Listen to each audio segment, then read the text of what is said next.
halkan waa isley maanta dukaamadii iyo ganacsiyadii dhan waa la xiray mudaharaad awgiis. meeshan hadda aan joogo waa 7 Street cidii taqaano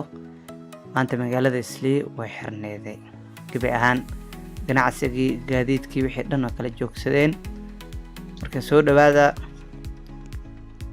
maanta kale qofka soo baxo gacantiisa saas ku dilay waayo Kenyatta kusayday u kacsan yahay. marka maanta ma la shaqeynin marka guriga kira daarabtidna ku heli karaa isley Parkland Kilimani Galileshwa Lafiton Nasr Garden and Donholm dhammaan ka heli karaa ifeeda kaliina soo calan barkaashada ku qoran. dadkan heegana ku jiraan magaaladana qastina rabtiin ya baba sugo saamiya baba sugo sa ya agana weeraade waa sugoya heegana ku jiraan soo dhawaada la soo dhawaada والله قليانه وجمليان هي يوقتها